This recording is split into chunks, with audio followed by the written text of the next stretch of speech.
Oh, just let me take off my shirt first. Anytime. There we go. Podcasting always makes me sweaty.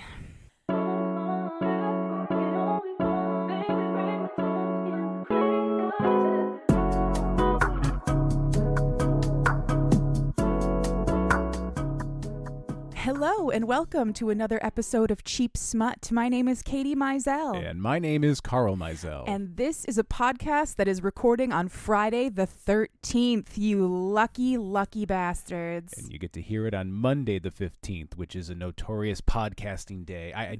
Is it Monday the 16th? 14, 15, 16. Yeah, see? I don't fucking know how time works. I don't care. Time is a construct. It's fine. I don't care about any of it. How are you? I'm okay. Yeah. I mean, you know, today was not a good day for me. It wasn't a good day around here. Just a couple of sad bastards. Yeah. Just walking around. Being irritable and trying to do chores and shit. Yeah. But, this is the highlight of the week here. This is always the time where we get to sit down and spend an hour of unfettered, time without the children. And the dog seems to be cooperating right now. Yeah, he's sitting in my lap being a sweet boy. Yeah. So far, so good. Let's keep that energy, himbo. Mm-hmm. We get that out of the way. It's a big day. It's a big record. We already... Yeah.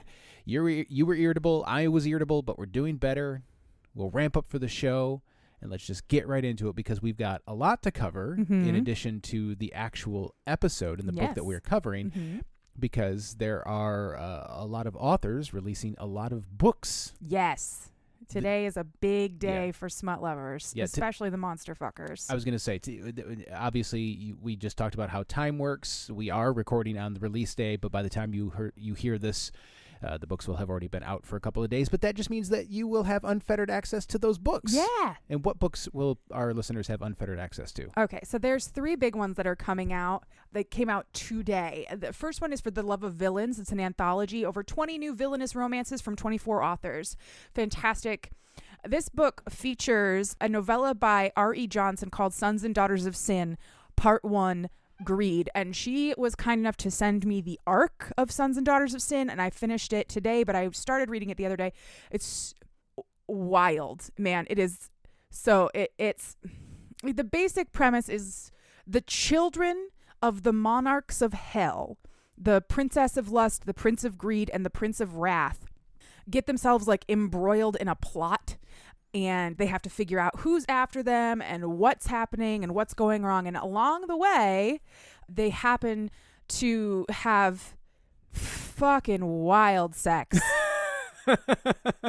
This is for the dark romance readers, the toxic lovers, the hardcore kinksters, people who love scales and tails and horns and wings.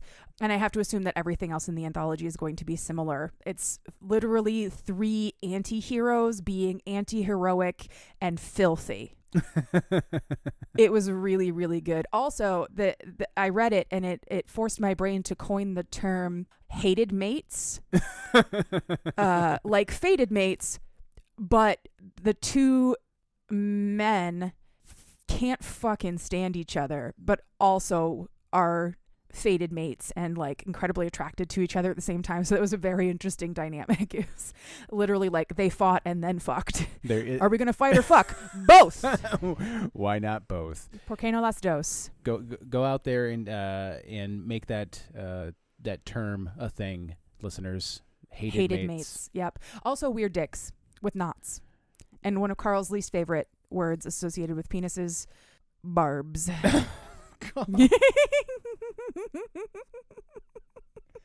I wouldn't even sleep with a woman named Barb. That's how much I hate the idea. Barbara? No. Barbie? Nope. Babs. Yes. Babs. Okay. I will accept Babs. Babs. All right. But if the letters B, A, and R are anywhere in your name, I'm sorry, you're off. What if they're not in that order? Doesn't like matter. Sabrina. If you can spell Barb with it, that's how much I. That's how much I hate it. That's why you love me, because my name is Katie. You can't even kind of spell Barb with that. Nope. Yeah. All right. There's not a B to be found. Yeah. Yep. Well, so moving on Yeah. from Carl's weird aversion to Barbara's. The second book that's coming out is the Creepy Court anthology. That's right. We talked about it briefly with C. Rochelle on our interview episode with her, but it is a huge anthology of monster fuckers and creepy romances from some huge names, some beloved names: Cleo Evans, Beatrix Hollow, Vera Valentine, Latrexa Nova, C. Rochelle, Ren K. Morris, L. M. Drew, Ashley Bennett. Yeah. It's just like a who's who of monster lovers out there. That one's going to be great. And the aesthetics are so cool. That VHS tape thing in the 80s mall. It's a smutty smorgasbord. Yeah, super fun. And then perhaps maybe the most important to me personally is the premiere of Seduced by the Swamp Creature by Ivana Schlappycock. Ivana Schlappycock is a fantastic name. Yes. I became friends with her on TikTok. I don't remember who found whom first, but she is an author. She has another pen name under which she writes horror. But I was talking to her the other day. She reached out to me to talk to me, and now we're best friends forever and ever. This is like smut is just where she has all of her fun. Mm-hmm. And she decided to write under the pen name Ivana Schlappycock. Wow. And then her TikTok, in every TikTok, she is wearing a Creature from the Black Lagoon mask. Mm-hmm. And her cleavage is out. And I just think it's the most brilliant and beautiful. She's got like a Chuck Tingle vibe. This incredible aesthetic of like, I love smut, but I don't take myself too seriously. It's exactly up my alley. Mm-hmm. So Seduced by the Swamp Creature, I just wrote a tiny blurb about it. Oh, and I wanted to show you the cover because I thought it was hilarious and very fun. Yeah, I saw the cover. Did you see? Oh, yeah, because you put it in a TikTok. I did? Yeah. Oh, that's right. Yeah. I did. But anyway. Yep. That's the one. Cover. Yeah. It's great. It's got that excellent sort of like pulpy. Yeah, it looks like an old pulp fiction novel. Yeah, exactly. Like it's got a Harlequin romance thing about it. I was gonna say like EC Comics, like pre-Comic Authority. Mm-hmm. Like it has that sort of vibe on the cover there, so it looks fantastic, and I'm sure that at some point we will be reading. Oh, I already bought it. Yeah, there you go. I bought it today. Yeah. So the little blurb I wrote for it is: Darla Jean is looking for love. She never expected to find it in the arms of Gil, a swamp creature from the Louisiana Bayou. Yeah, His name's Gil. Yeah. I love it. It's fucking hilarious. So this is, like I said, it's Ivana's debut monster erotica novel. It's got classic Universal monster horror vibes and Harlequin romance vibes. I'm looking forward to it so much. I'm going to read it over the weekend. Whether or not we cover it on the show now or later, doesn't matter. I'm reading it immediately because it looks like so much fun. If any of you guys want to read it with me, I would really love that, actually. If we could figure out a way to like have a little like smutty book club. Oh, reach out to me on social media if you got some ideas about that. Great, and I got to start a Discord. Oh no, Carl has to start a Discord. I don't want to start a Discord. I just started figuring Discord out. I don't really understand it, but that's where we. I'm just kidding. Friends, I will totally start. I figured everything else out. I figured out TikTok, or I'm figuring out TikTok. I learned one thing on a platform, and then I just drive it into the ground. That's why I'm doing all the green screen videos, because it was so easy to figure out. Mm-hmm. And I'm going to figure out Stitches here pretty soon, but. Stitches are pretty easy. I can handle a Discord. So maybe why don't we fire up a Discord and get a smutty Discord going? We can have all kinds of to do that. Channels and all that kind of stuff. That would be great. I would love to do that. Let's work on that, and then maybe we can announce something as soon as we have it settled. Yes, and figured out. But for now, we're going to talk about Blood Moon by Gwendolyn Harper, the second book in her zombie apocalypse romance trilogy. We read the first book, Bloody Sunrise, mm-hmm. like two months ago now or something like that. Yeah. It has lived inside of me ever since because it was so darn good, and I've been waiting to read this one for Spooky Smuttober. This book is sort of the reason I decided to start Spooky Smuttober. This book and The Holoqueen are the reason I decided to start Spooky Smuttober. So I've been really, really excited to read it, so I'm excited to get into it. This book is available for $3.99 or through Kindle Unlimited. It is 153 pages. Again, it ends on a cliffhanger. The third book is already available and has been for quite a while, so you don't have to wait for the third one, because that's always a nightmare. Yeah. Waiting for the third one on a cliffhanger is like, I might as well just jump off the cliff at this point. This is, I don't think I can live with this feeling, you know? I can't wait for this book. Exactly. It was a nice Doppler effect. Nice. Thanks. Nicely done. It's not my first time around a microphone. It's your third. And I'm doing so good. You're doing such a good job. I'm so proud of you. The first time you looked at it and screamed and threw it, so you're doing better. Okay, so the first thing that we're going to do is a recap of Bloody Sunrise, just so new listeners know what we're going into, and then we'll get into our content warnings, and then we'll slide into our story. All right? Yes, let's. All right, so Bloody Sunrise. Our FMC, Caitlin Meadows, survived a plane crash while flying from Atlanta to California, only to then find herself in the middle of a Walking Dead-style zombie apocalypse, where she met our MMC, Jack Booker, just Booker, for the rest of the book, who is an expert survivalist and former Marine, now traumatized by the part that he played in the initial outbreak of the virus. They traveled together through the American South, scavenging, constantly on the move, fighting zombies, also known as geeks or groaners or biters. There's a lot of different things they call zombies in this book. They survived bad humans and zombies and avoided convoys of military exterminators in their quest to just survive. After finding Caitlin's friend Nicole and settling into an abandoned rural farmhouse, Booker was injured by an exposed nail and developed a life-threatening infection. Caitlin took a solo trip to the nearest pharmacy to scavenge medications, but was attacked by 2 drug-seeking hicks and did what she had to do to survive. She suffered a head injury and was traumatized by her experience. Caitlin is now headed back to the farmhouse with the hopes of saving Booker before the fever kills him. Just as a point of reference, that was a great recap. Thank you. I can actually tell a story in a reasonable amount of time. I just don't. It'd be the worst podcast. Well, it would. We could do a daily podcast. I could tell you. I could tell you the entire book in like 5 seconds, but it would be boring. Right. And then B, for point of reference for the listeners, if you want to go back and listen to that episode, it is episode 21. Oh, thank you so much. And episode 32 today. Yeah, this is episode 32. So it's about 11 episodes ago. Yeah. 2 months. 2.5. Yeah, almost 3. Yeah. All right. So our content warnings for Blood Moon: zombies, blood, gore, death, violence, gun violence, trauma, post-traumatic stress, descriptions of decomposing zombies, discussions of infertility, medical abuse of minors, not depicted on page. And our tropes are found family, nursing, like nursing him back to health. Mm-hmm. That's a trope. And surviving trauma or overcoming trauma. There's not a lot of like your traditional romance tropes that I could just like pluck out, but it's above all that. It's better than that. God, I loved this book. God, I love these books. Okay, sorry. I didn't mean to imply that these books were better than other books. I swear to God, I love them all equally, like my children. All right. So, at the start of the book, Booker is hallucinating. He thinks that Nicole is Caitlin and he is begging her to leave him behind and let him die. He apologizes that they didn't have more time together, and Nicole's like, I'm not her. Did you cover? I was looking up the episode. Did you mention Nicole in the recap? Yes, I did. Okay. Like I said, I was doing that off. I just want to make sure. They found Nicole. They are with Nicole. Caitlin left Booker with Nicole. Right. Okay. Yeah. Okay. Just want to make sure. Thank you. So yeah, Nicole's like, I'm not Caitlin. You gotta stop calling me Songbird. I'm not Caitlin. That's what he calls Caitlin. Oh, okay. He calls her Songbird. It's very cute.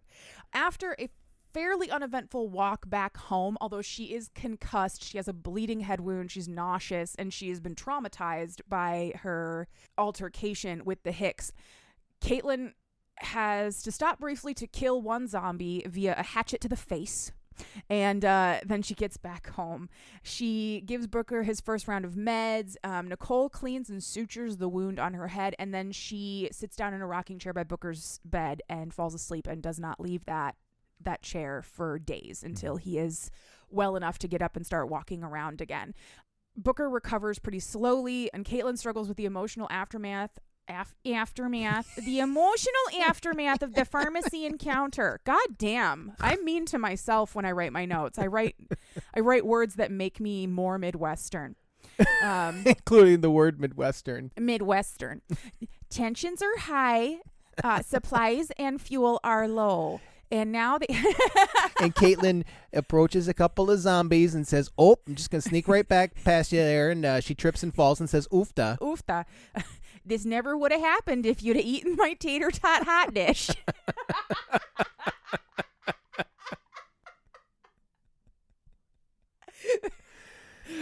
I've never had a tater tot hot dish. I don't know why that is like a universal, like understood, like Midwestern thing. Baby. Hot dish or casseroles. You are a tater tot hot dish. Oh my God. My little tater tot hot dish. That's the greatest compliment ever because I love tater tots. I really do. That made me feel a lot better. You're my little TTHD. My little tater tot hot dish. All right. So tensions are running high. Supplies and generator fuel are running low. And now they have to decide what they're going to do. Are they going to stay here and try and fortify and survive? Are they going to move on and find somewhere else to settle? Or are they going to try and find friends and family? At this point, Nicole and Caitlin start arguing about the possibility of finding anyone. Like, what are the fucking odds? But Nicole is not going to give up because her husband, Scott, is still out there somewhere. She thinks, she hopes. And he's a doctor. Yes, he is a doctor. Which is how Nicole knows how to do the suturing and all that stuff. Yes, and knows how to, like, what medications to get Booker. Look at me. you. You remembered a lot of this. Well, it was your recap. Your recap was so good that, like, as you were going, you were like unlocking like chunks of the, I was like, I remember that. I remember that. It's like the Mystery Science Theater doors opening up for you as you remembered more stuff. Exactly. Oh, I'm so glad that my recap was so good. Yay. Okay. So Nicole is basically like, I found you. You crashed in Alabama. I escaped the military in Alabama. We found each other. Not Alabama. Georgia. Anyway. Well, now, but Fort Benning, which is primarily in Georgia, does overlap into Alabama. So okay, yeah, realistically, either way. So Nicole's like, look, we got separated before the apocalypse started in two very different situations in Georgia, and we found each other again in Mississippi a month and a half later. Like, I'm not gonna give up on Scott because I found you in the middle of fucking nowhere. So be cool. Yeah. And right. Caitlin, who at this point is sort of broken and like this whole book is, I've been saying the word all day to you, it's bleak. Yes. It is bleak. It's like... It's the road, but with fucking... I was literally just going to say, it's like Cormac McCarthy, but with fucking... We share the same brain. The road, RODE. Yeah. It's like The Walking Dead, but with significantly more fucking. On page fucking. I know there was a lot of fucking in The Walking Dead, but it didn't happen on screen that often, I don't think. No, it did happen on page in the comic every now and again. Okay. But not on the screen that much. Yeah. But so it's incredibly bleak. Everything is sort of awful. And Caitlin at this point is so broken by all of this that she has stopped having hope.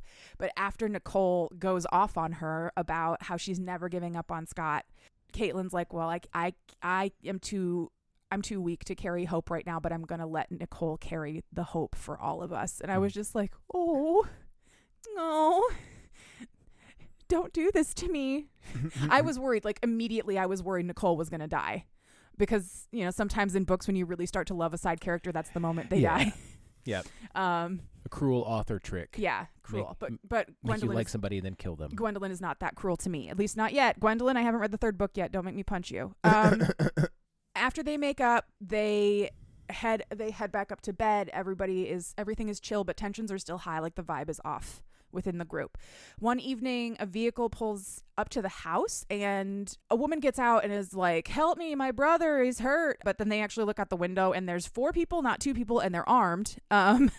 So they're not going to let them into the house. Booker and Caitlin end up getting the group to leave with a few well-placed warning shots and some clever communication skills. So you remember how I said in the first book about this that they communicate like via whistles? Yeah. They did that again, and it reminded me of how strong like their unspoken connection is. Booker just like whistled up the stairs. He was yelling out of the door from behind the door to the people on the porch and just like whistled like a bird. And Caitlin was like, I know what that means. It means slightly to the left and down. Whoa. You guys are really tight. Good for you though. Like, I believe it. Yeah. I believe it. I just, can't imagine it because I would be like, what does 2 whistles mean again? I'm just a terrible... Does it mean sit on your face? Or up and to the left. Exactly. I'm a terrible whistler. I couldn't do that. After this encounter is over, they get the group to leave. This has helped solidify their decision. It is time for them to move on. What they do next, they haven't decided, but they're not going to stay at this location anymore. Yeah, because if one group of people find you, Yeah. another group of people is going to find you eventually. Exactly. There seems to be more of a problem with scavengers, more people trying to survive, but doing it the wrong way, or the not good people trying to survive, bad people trying to survive, Yeah. So that becomes a threat as well that they have to continue to contend with. Oh, yeah. And plus, the longer something like this goes on, the more desperate people are going to become. Oh, absolutely. I mean, I didn't watch The Walking Dead, but I'm pretty sure I remember a season that was about like a town full of cannibals. Like people eating people because the food supply was so low. Yeah. I think that happened well after I jumped off in like season 3. Yeah, and it's like horrific and morally indefensible as eating people is. It's the kind of thing I would totally believe happening in a zombie apocalypse. You run out of food, you eat people. You kidding me? I'd make a hell of a ragu out of a person if I had to. Oh my God, I just remembered another zombie romance I read years ago where they like killed a guy. They were both zombies though. And they like roasted him and put all his parts in the fridge and like ate him with mustard. I just remembered that. Oh God. Okay. Yeah. Where's the foot? I told you guys I was claiming the foot. You guys know I have a thing for feet, and not like that. Gross. Not like that. Yes, like that, Steven. We know you like the feet. Nasty ass. All you own is Tarantino movies. We get it. A zombie with a foot fetish. I just... Damn. Okay, that's not a thought I thought I would have ever. And now it's in here, and it's never going to leave again. It's right here in the noggin. Okay. So... Caitlin tells Booker about the pharmacy, about what happened at the pharmacy. She's been keeping it to herself because she doesn't want Booker to blame himself for what happened to her, and she knows that he would. But she feels incredibly guilty about killing 2 men, but especially the second one. The first one, she hit in the head with a tire iron, but she was swinging blindly, just trying to get him off of her. The second one, she deliberately shot in the knee and let the zombies eat him while she ran away. And she feels terrible about that. Because the guy begged her not to leave him behind. But sorry, my guy, you were going to kill her for the drugs in her backpack. Yeah, so exactly. I think it's a justifiable murder, personally. Bit hypocritical of you to do that. To do what? To beg for mercy from the person that you were trying to kill. I thought you were telling me I was hypocritical. No! Excuse me, bitch. Yeah, you remember that time that you tried to kill me? And then when I fought back, you were like, please don't hurt me. Yeah. No, no, I don't remember that time. Because it never happened. You couldn't hurt a fly. No, I could not. I mean, you could probably punch a Nazi or something, but not like a person. Oh, I'd punch the shit out of a Nazi. Yeah, but not a person. That's what I'm saying. Yeah. Yeah. I like how you made that distinction. You said a Nazi, but not a person. Exactly. Sorry, didn't mean to interrupt you. That's what I'm saying to you. Okay, so Booker tells her after she vents about what happened that no matter what she did or who she killed, it doesn't matter. She came home, and that's the only thing he's ever going to care about. The next day, they start gathering and organizing all the supplies that they can find in the house, food, sheets, blankets, towels, soft goods, paper goods, literally anything they can fit in the back of their canvas back Jeep that they drive around. They close up the house for any future survivors in need. They don't just leave it lying open for zombies to come in and wreck it or whatever. And they head out in the Jeep. Daybreak the next day. They're gone. It was nice while it lasted, but the farmhouse is in their past now. An action-packed near miss with a horde while siphoning gas at a used car lot. Oh, I remember that. Yeah. Of course I remembered. I just read this book a couple days ago. But so they were trying to siphon gas from used cars, and they didn't realize that the entire, the big glass building that you sign the paperwork in had a bunch of zombies inside of it. I just love, I can imagine the frame, like the camera is across the street. You just see zombies milling about. Then the car pulls up. They get out. They're just doing gas. They don't see the building. But then you can see in the back of the frame, you can see zombies starting to notice them. Yep. And they're not noticing the zombies. Yep. I love that. Yep. The zombies break their way out of the building, and they siphon They have siphoned the gas. They run back to the Jeep. There's a firefight. Booker does manage to save the gas, though. Like, well, yeah. You went through all that trouble. And then they drive away. Nicole behind the wheel. But Nicole, this is a running gag through the rest of the book. Nicole does not know how to drive because she's from New York. And Booker's like, what the... You fucking Yankee doesn't know how to drive. I can't believe I let you behind the wheel of my beautiful Jeep. He loves the Jeep. He calls it her. There's a whole bit about that as well. Nicole and Caitlin making fun of him for gendering the Jeep. Yeah. But it's really funny. So after all of that, they get away and they are safe. The vibe has been repaired between this group surviving a trauma or like a big action-y, like a big adrenaline rush. We'll do that for you. So everything is finally back to normal. They decide that they are going to start heading into the northern central United States, expecting that the states that had more time and resources would have relocated ARC camps to like less dense parts of the country. So they plan to sweep the central states for signs of ARCs and then try to find Scott and bust him loose if they can. It's a long shot, but they have something else to do. And what were the ARCs again? Oh, sorry. ARCs are the military-run survivor camps, ARC like Noah's Ark, survivor camps that were hastily assembled at the beginning of the outbreak and quickly became overrun. And they are now doors closed. Anyone who approaches an ARC gets shot. Also military extermination units. I think I said that in the recap. If you come across a military vehicle, you have to run in the other direction immediately because they're going to kill you. Yeah. Their method of controlling the virus has become just kill everyone. If you're not inside an ARC, you're fair game. Yeah. Gross. And if this were to happen, I want to comfort everybody. I used to work on the ranges when I was in the military.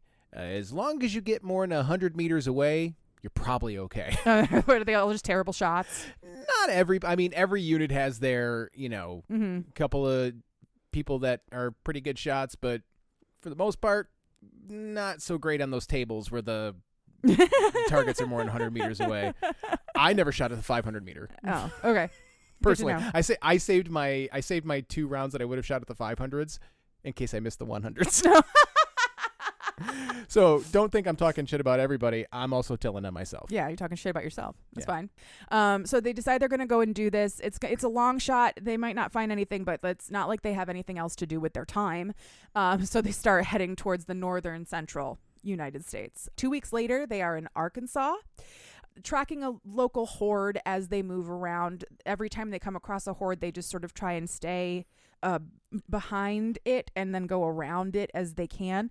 They set up camp in a clearing. They have a solid routine at this point. So they do a security sweep.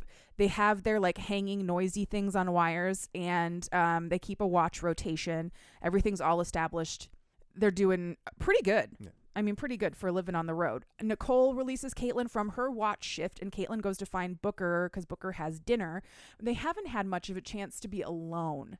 And now that they are, it is time to have desperate to be together. It's been weeks and life is hard. Sex against a tree. You gotta fuck against a tree every once in a while when life is going sideways. This is also the first time they've had sex since before Booker got sick. So it's been at least a month. That's far too long. So they need to get themselves back to center by seeing each other naked and putting their genitals against each other's genitals. Yeah. So it's a very sweet smut scene, but it's also incredibly rough. It's very loving, but it's also really quick. They don't have a lot of time and they're a bit desperate for each other. Caitlin comes twice, and then Booker pulls out and comes across the back of her thighs. Mm-hmm. And it says oh, you should probably just be careful. So I guess we're doing the pull and pray, pull and pray, activate. I hope I don't knock you up, because there are no abortion doctors in the apocalypse. Yep. Yikes. I wonder if you could scavenge Plan B from that Walgreens. Do you think Plan B got stolen? Probably not. Well, I don't know. It should have. I feel like that's the kind of thing you should steal. I think it's the kind of thing you should steal, but I think it's also the kind of thing that would get overlooked. Yeah, people wouldn't think of it. But also, knowing what I know about the stocking or the inventory methods of pharmacies. They probably don't have a lot on the shelves anyway, so a couple of entrepreneurial people probably snagged it. Yeah, that's a good. Yeah, you need a plan B. I'll trade you for a non-perishable. Exactly. Yep. Yeah. Pretty decent bartering system when you've got. Yeah, if you when you've got the abortifacients on hand. Look, man, if you want a raw dog in the apocalypse, you need plan B. Oh, for sure. For sure. The condom factories aren't running. No. Eventually they're going to run out of Trojans. So Exactly. So okay, back to the story. After they reaffirm their love and their connection, and I swear to God, I did not cry. It was real close though. They have such. I love this couple. They have such a solid connection. They're so strong. And I hate that miscommunication trope, and I hate those breakups. And I know that's not coming with Caitlin and Booker. They are solid. Everything around them is falling apart. But the relationship itself is solid, and that's my favorite kind of romance novel, where the people together are great. It's them trying to solve outside problems that brings the tension and action to the book itself. Yeah. So much better than just arguing about whether or not her hemline is too low or something. I don't know, some dumb fucking Christian Grey bullshit. Mm-mm. Don't get me started. Anyway, so the next day, while clearing a back road of a horde, a teenage boy comes out of the surrounding fields. They finish killing the zombies, and it's a great fight. Also, Nicole, who did not fight in the first book, is fighting now, and her preferred weapon is an aluminum baseball bat. Goddamn and right. She just crushes zombie skulls, and I can just imagine the sound of that being so satisfying. Absolutely Satisfying. That whoosh ting sound, yep. But against a noggin. But the old like the aluminum bats that I grew up using, the ones that you could hit a ball off at 125 miles an hour, totally unsafe. Yeah, probably caused 2 of my concussions. Yeah, that ping. Yes. And yes, blunt weapons, especially the aluminum bats, are the best. You know why? Reach. Well, that, and you don't have to reload a bat. Oh, you don't have to reload them. Yes, you don't have to reload a bat. That's why we have the glove mallets. Yep.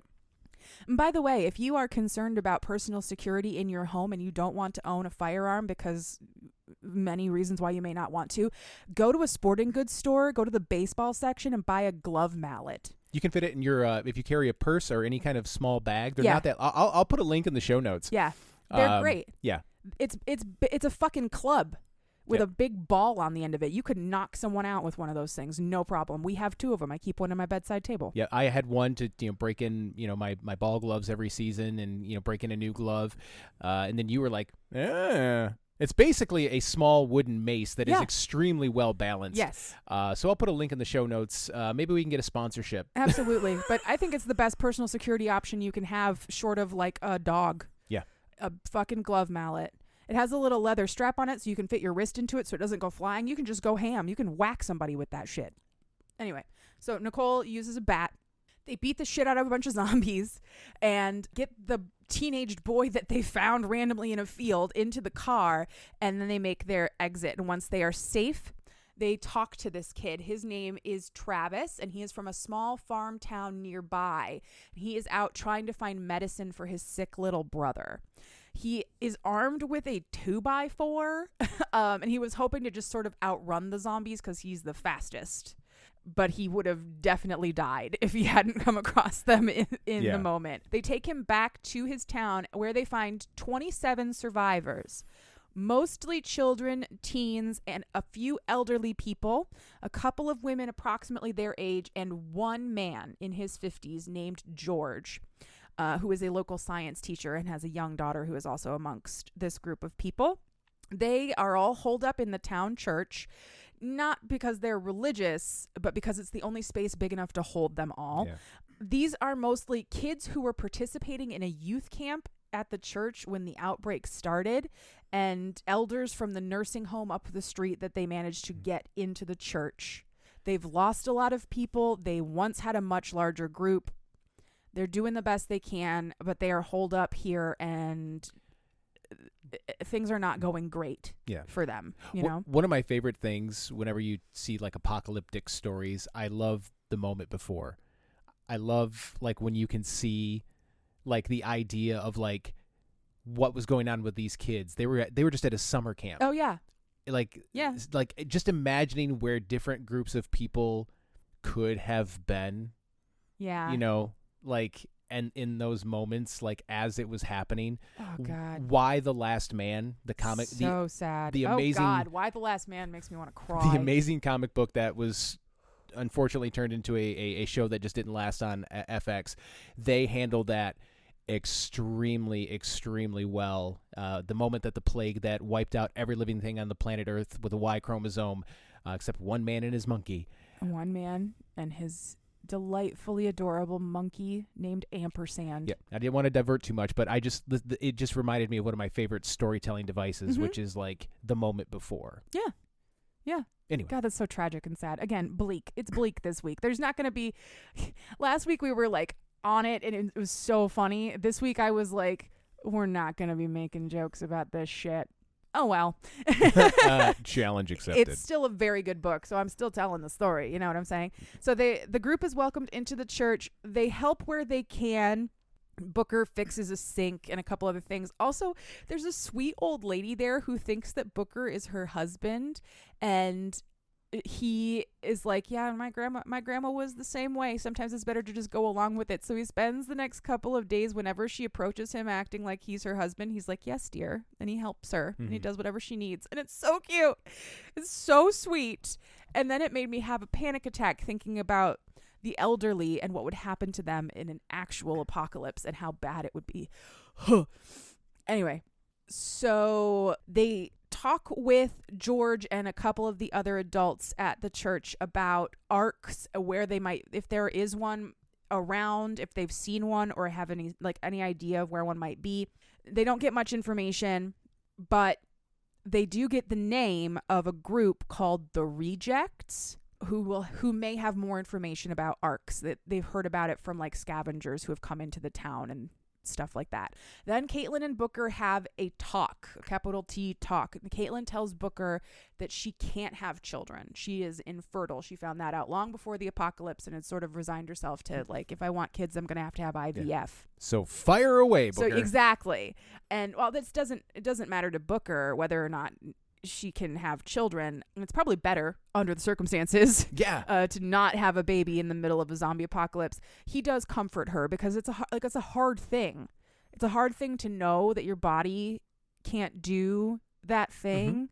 Being infertile is a really difficult thing for a lot of people, and Booker is a very kind man who loves Caitlin a lot, so he just gives her the space she needs to have her feelings about it. It was a lovely scene. And then a very large horde, over 100, descends on the church.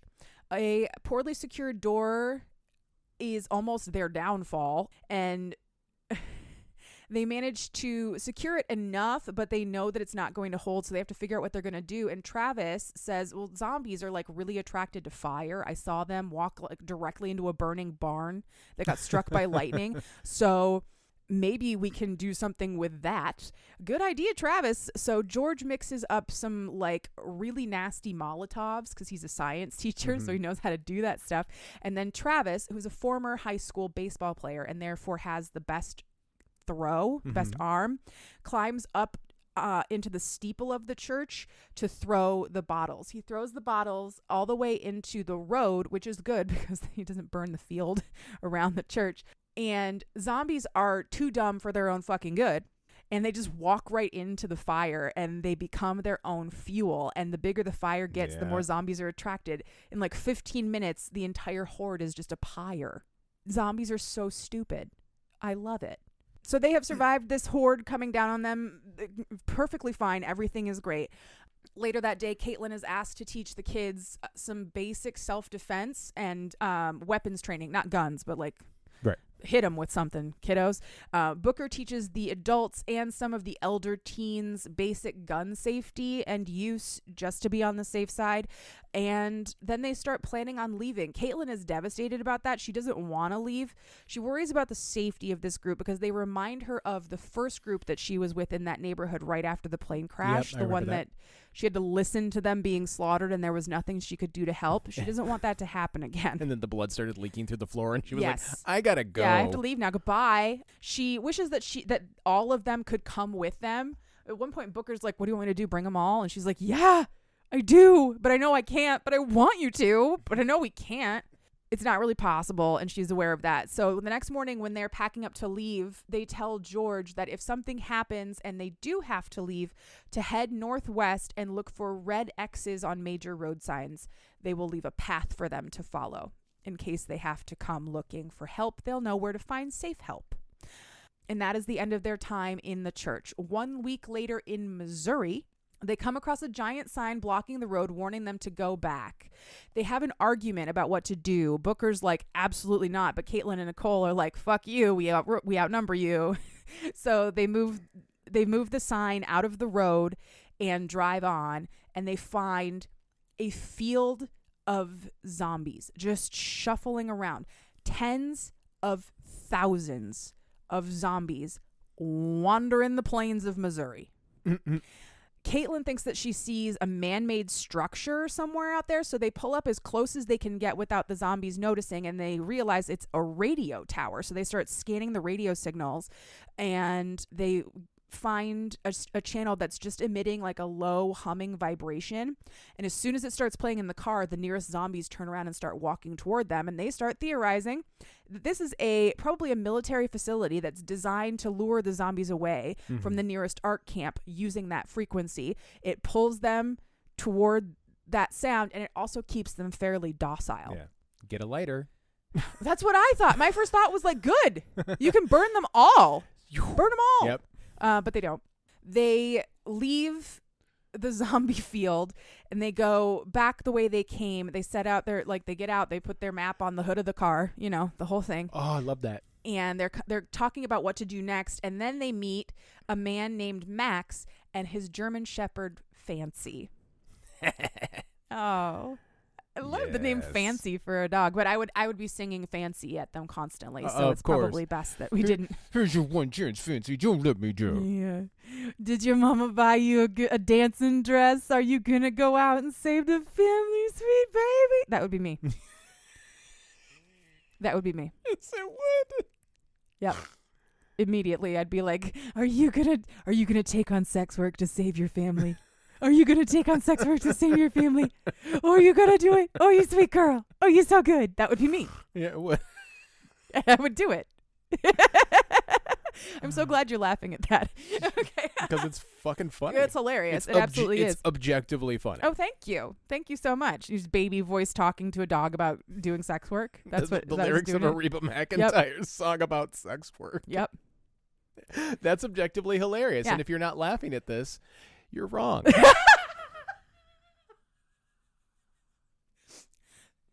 Find peace with it. So Caitlin is initially very put off by Max. She says he's too clean. He doesn't carry a weapon.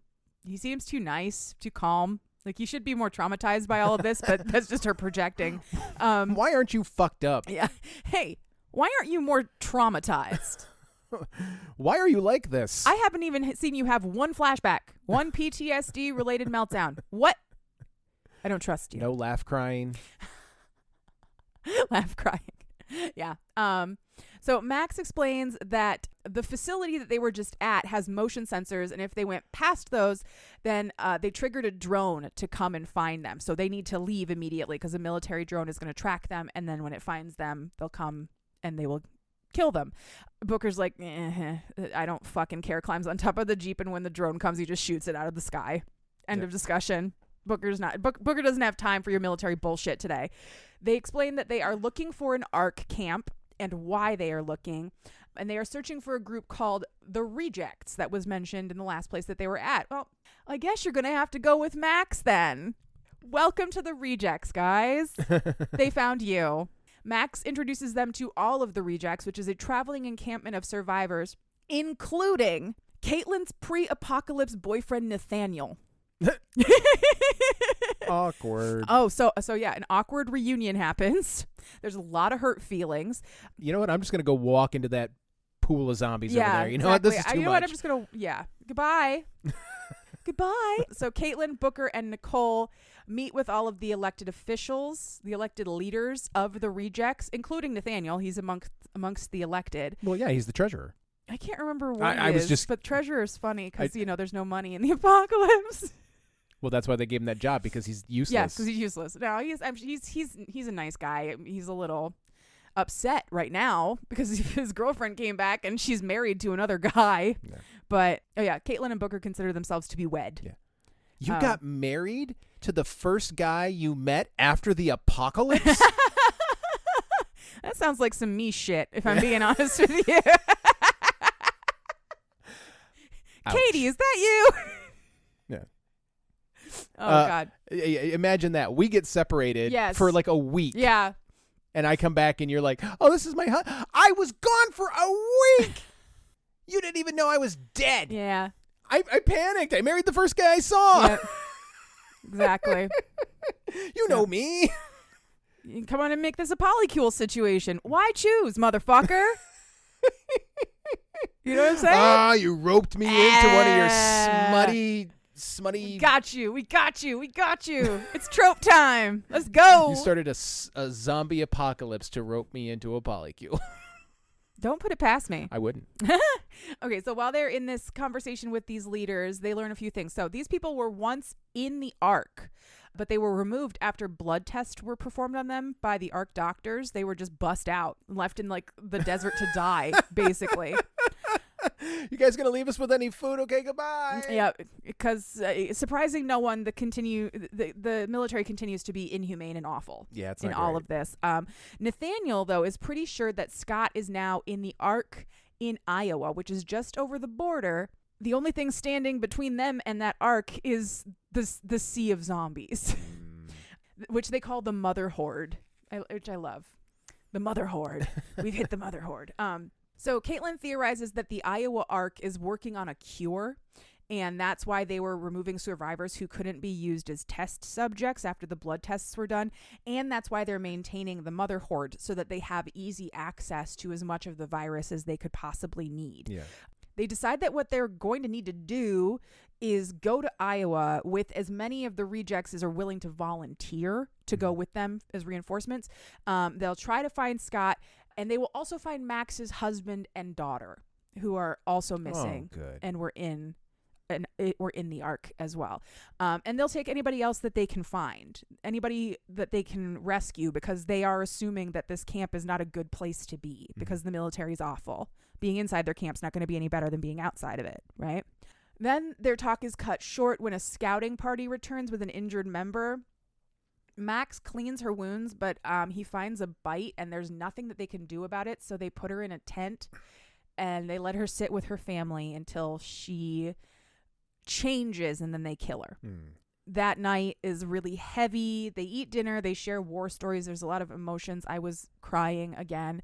It was a lot, but it like in a good way, but it was a lot. In their tent that night, Caitlin makes Booker promise that if she is ever bitten, he won't let her turn. He'll just kill her because she wants to go out still knowing who she is and still remembering everything. She doesn't want the virus to take her brain. So fucking heavy. Yeah. So bleak. So sad. Like, Jesus Christ. Oh, no. I mean, there is a reason that zombies endure. Yeah. Not unlike the zombies themselves. Mm-hmm. Zombie stories endure. They can be used as stand-ins for, I mean, George Romero famously, I think it was Dawn of the Dead, the one in whichever one was in the mall, and it was like they were standing. Day of the Dead. Day of the Dead was, an allegory for consumerism and capitalism and that sort of thing. You can use them in various ways, and they're just fucking terrifying. Mm-hmm. Yeah.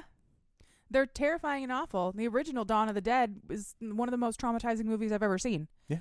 Do you remember how mad I was when that movie was over? How pissed I was? Oh, yeah. I'm still pissed, and I'll be pissed till the day I die. The day I die, I'm going to be mad because racism. But so the next day, they plan and they strategize and they speechify until they have 20 volunteers willing to go with them to Iowa. they have a plan, and with a little bit of luck, they will break into the Ark. They'll find their loved ones, and they will liberate whoever they can. They debate with the leaders about moving camp because it's time, like on the timeline of the rejects, they have to move now, but they need more time to set up this infiltration plan. They can't do that if the rejects leave. So they go to like the leader's tent. They talk about it. During this scene, Nathaniel implies that Caitlin is only with Booker because he is how she is surviving. He completely discounts her own strength, her own ability, her own survival skills. Eat shit, Nathaniel. Reminds her why they're no longer together. You fucking dick neck of a man. Like, I got so mad.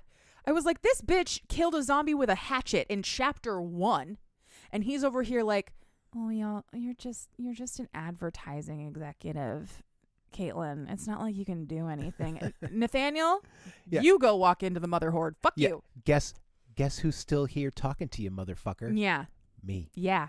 She survived for like 2 weeks on her own before she met Booker. Yeah. So fuck you, shithead. Anyway, I got all mad and I lost my notes. Classic Katie. Yeah. After that conversation, they leave. Caitlin stomps out, and Booker and Nicole follow directly behind her. They are a unit. They are the found family. They are not separating for any reason. So if Caitlin's leaving, they're all leaving. Booker suggests that they cut Nate a little bit of slack, and not because he's not a shithead, but because he lost Caitlin. Imagine how upset he must be, because Caitlin's fucking incredible, and now Nathaniel's like, I lost her. Okay, fair, sweet man. If there's anything that's going to make me feel a little better about my ex-boyfriend being a shit, it's going to be you saying you're so incredible that anything other than having you would be devastating. Okay, I get it. I mean, he didn't call me a tater tot hot dish, but it's pretty close. He did not call her a tater tot hot dish. Step it up, Book. While out on a scouting trip near the mother horde, they find fresh tire tracks and follow them to a vehicle which is in pristine condition, shows no signs of having just drove through thousands of zombies. They determine the car is transmitting a sound that repels zombies. The vehicle is military, and it is probably from the Iowa Ark. It's not a military vehicle, though. It's a Mustang, which just seems so appropriately Army. It should be a Dodge Charger. I was just going to say, it'd make a lot more sense if it was either A, Dodge Charger, or B, a minivan with the government plates on it that the recruiters drive everywhere to go. Yeah. Or like a Ford F-150. Yep. And there's some dumb dude car. But I know guys, when they get recruited, tend to buy Dodge Chargers. No, that's the first. They go overseas. They don't spend any money while they're over there. They get their hazard pay. They're over there for 16 months or whatever. They come back. Then they buy the Dodge Charger. Oh, okay. Fair. But anyway, this car is a Mustang. They decide that what they're going to do is they're going to steal that car. If it's transmitting a signal that can make the zombies go away, they're going to steal the car. Yeah. They incapacitate the occupants. It's not shown, but Caitlin's like, we're gonna have to take them out. And Booker's like, Caitlin, we can't just kill people. She's like, I meant knock them out. Fucking weirdo. Knock them out and put them in a closet. They'll have enough to deal with without their car. We don't have to kill them. Sheesh. So that's what they do. That night at the vote, most of the rejects decide that they are going to go to Iowa. They all have missing loved ones. They're all hoping to find someone, and they're all a little bit pissed at the military for kicking them out. So fair. Yeah, they will head out before daybreak, infiltrate at shift change, and complete their mission. Quote, weeks of searching and hoping boiling down to about half an hour of courageous effort. They have it all planned out. They have 37 minutes to do this. They've been searching for months. 37 minutes. That night, Booker presents Caitlin with a necklace that he stole from a jewelry store while they were scavenging in Tennessee. Aww. But he promises that he'll get her a ring to make their marriage more real. She's like, I don't need a fucking ring. This is great. It's a little bird. Yeah. A little silver bird on a chain. It's the cutest. And then they have sex in their tent. And it is long, and it is slow and loving, and it is wonderful and delicious. Booker finally has the time to do his favorite thing, eat Caitlin out forever. Until she threatens his life if he doesn't fuck her.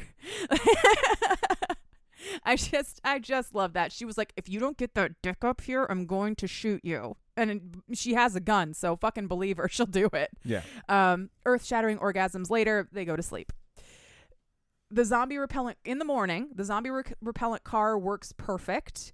They drive straight through the horde. They just part like the decaying Red Sea, and they go right to the Ark, and they get in without incident because they're in a military vehicle. They call it the Trojan Mustang, which I think is really funny. Yes, and they take out the guards at the gate. It's Caitlin, Booker, Nicole, Nathaniel, and Max, and Fancy are all actually doing the infiltrating.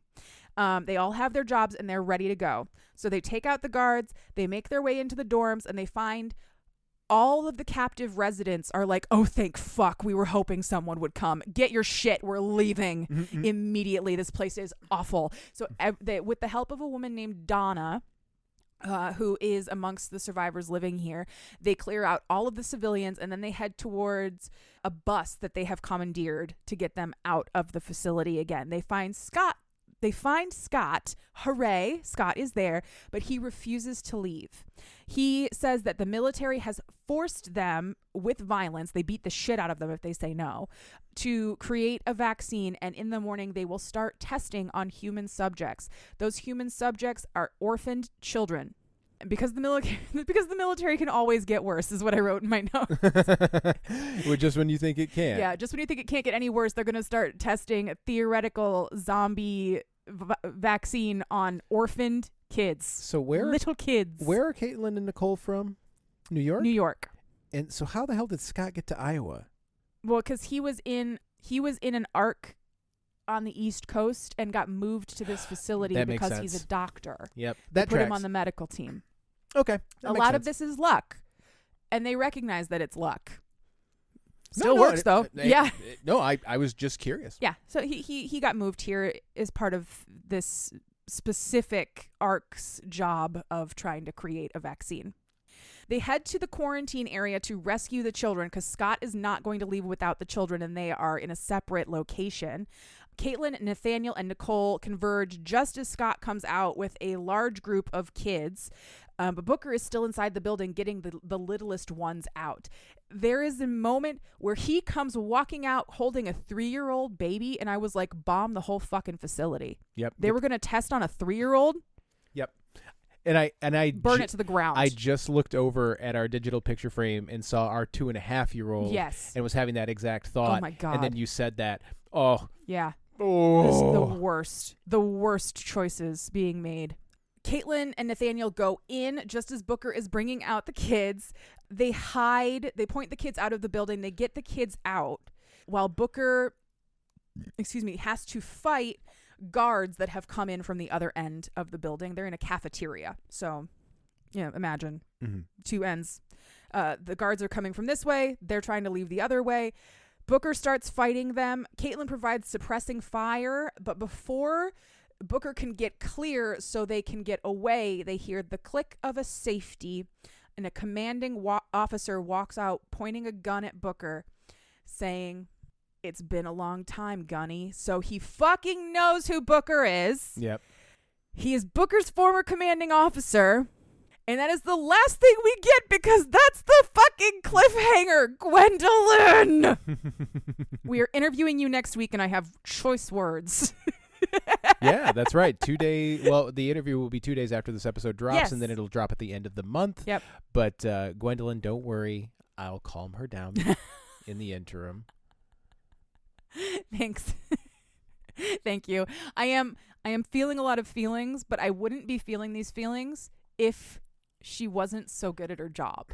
You know what I'm saying? Exactly. So it's great. It's a fantastic book. It is bleak and sad and dark in its own way. It's not like the dark romances, because I'm reading one of those right now for fun. And that one is twisted. Everybody needs therapy. Nobody should be touching each other. We should all be in grippy socks and soft rooms. But this is dark in its own special, very sad way.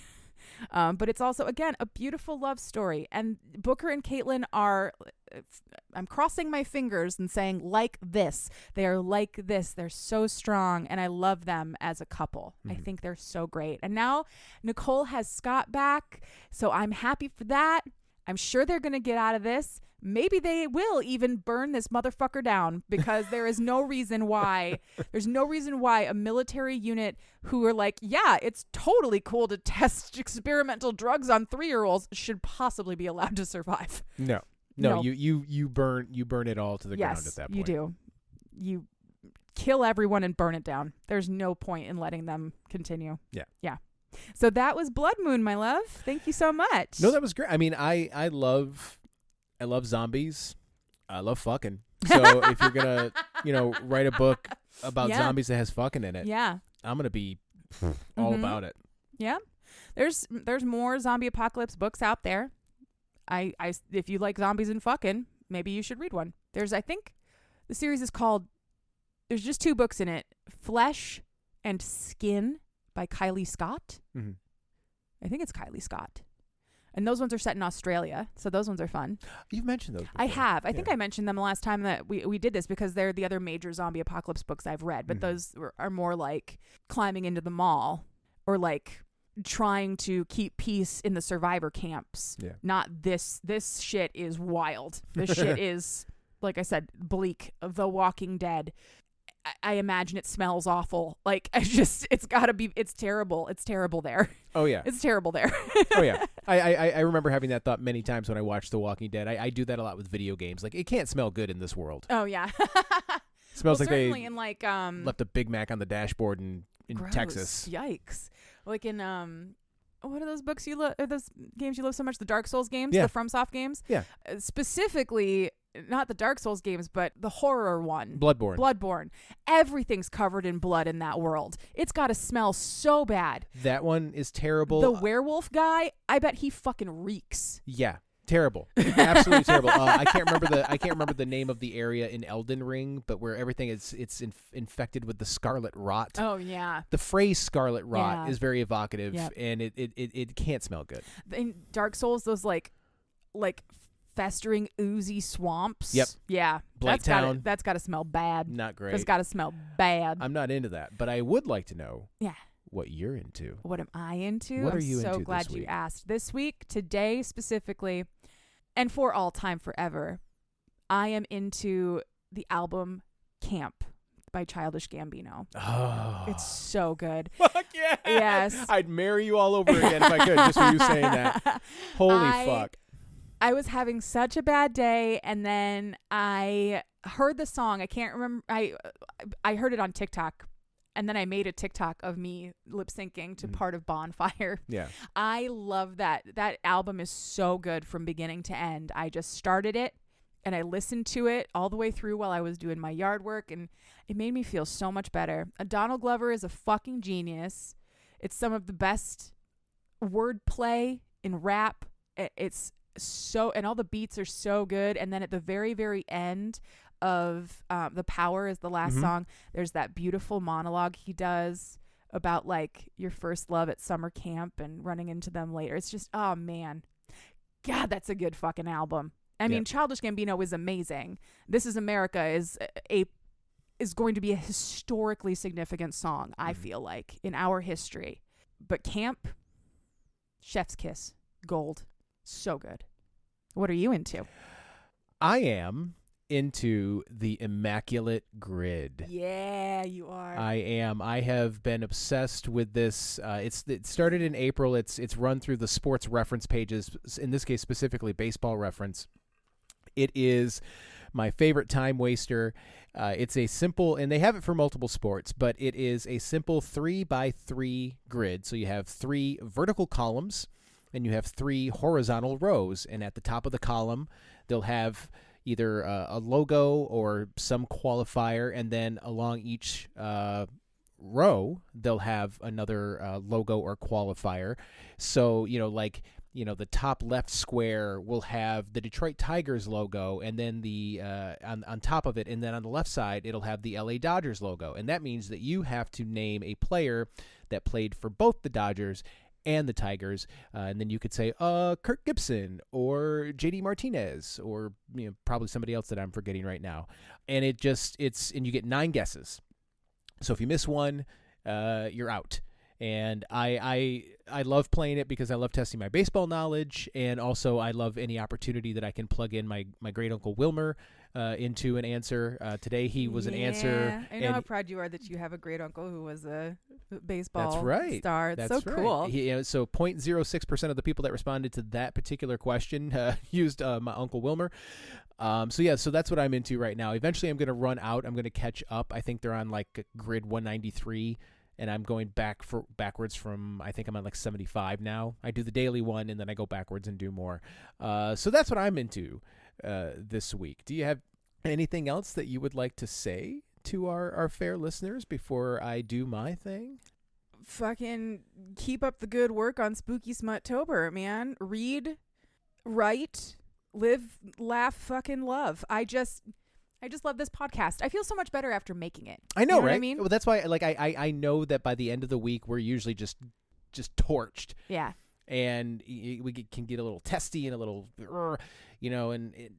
like the dog was being shitty before, and I grabbed his little toy, and I wasn't trying to, I was just trying to get his attention, so I was like, launched his plastic toy, and I was like, you bark one more fucking time. But now, I feel great. Yeah. I feel great. So much better.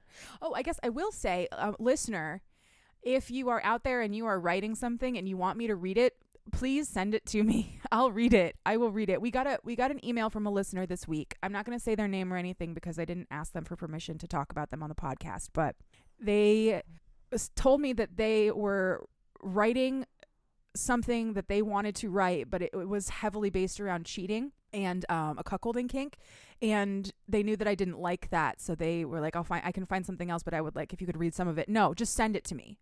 I will read it for you. I'll read it for you, listener. I'll read anything for you. I swear to God I will. She's not That's kidding. what I have to say. All right. Well, I'm glad that you've said that. But in the meantime, you can find us on social media. We are on TikTok and Instagram at Cheap Smut. If you'd like to send us an email, you can do so, cheapsmutpod@gmail.com. If you like the book that we talked about, you can find a link to our link tree in the show notes, and at the top of that link tree will be a link to that book. We have been doing this show since February, and I have been doing that since February, and I haven't said a fucking word about it until October 13th. Yeah, you can go into our link tree and find the book and get it. Yes, and it is. And please do. Yep. Again, I don't do them on the show if I didn't love them. They're all worth a read. The song that you hear in this and every episode is called Nostalgia by Mackay Beats. You can find it along with thousands of other songs free of charge for you to use at the Free Music Archive, freemusicarchive.org. What is on our agenda for next week? Next week we are reading Monster Mash by Latrexa Nova, and we are going to have a special guest next week, yes? Yes, we are going to have my friend, my actor, comedian, Erin Callahan, is going to be joining us next week. She is hilarious, and I cannot wait for her to be regaled with this tale that you are going to tell us both. Yes, yeah, and I can't wait to tell her because Monster Mash by Latrexa Nova is a sentient object romance, and you know I have a special place in my heart for sentient object romance. But this one is sentient Halloween decorations, and I am fucking stoked. If someone doesn't fuck a 12-foot skeleton, I quit. I know, right? I thought the same thing, but I will give Latrexa the benefit of the doubt. I don't know when this book came out, so I don't know if it came out before the 12-foot skeleton existed. Fair. But if it came out after, and nobody fucks that 12-foot skeleton, for shame. For shame. Anyway, listener, if there is a book in you, write it and then send it to me. And if there's fucking in it, I'll read it. And then she will come on this show and explain it to me for your entertainment. Now I have to wake this sleepy puppy up so he can go pee. We'll see you later. Bye. Bye-bye.